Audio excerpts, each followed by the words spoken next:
Mjeti i preferuar i momentit po kthehet në mangthin e prindërve dhe mjekëve në Tetov.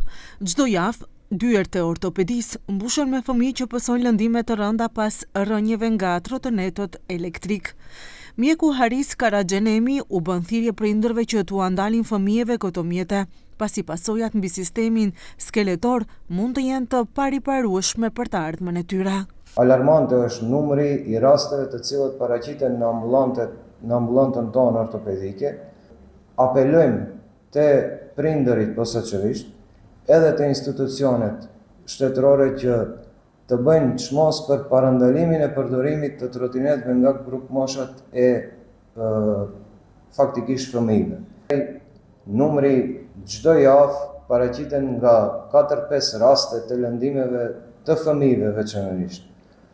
Shfrytëzoj rastin edhe një herë të bëj apel të parandalohet përdorimi i trotinetëve nga fëmijët. Disa nga këto lëndime shkaktohen edhe në zonat e rritjes të eshtrave.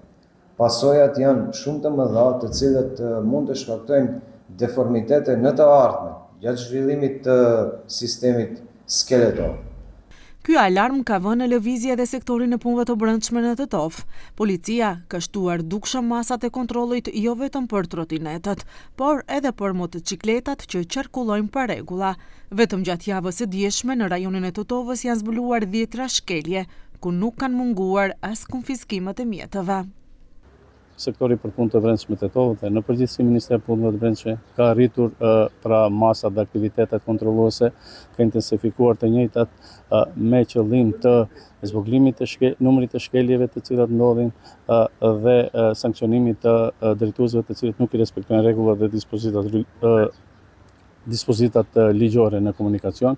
Kështu që vetëm gjatë ditës së djeshme në rajonin tonë, pra në rajonin e Tetovës, janë konstatuar gjithsej 10 shkelje të cilat kanë kryer kjo kategori e drejtuesve, për të cilave 5 kanë të bëjnë me mosmbajtjen e helmetës mbrojtëse, 4 kanë të bëjnë me veprën penale drejtimi pa kujdesshëm i automjetit, pra të dënueshme sipas neni 297 të kodit penal.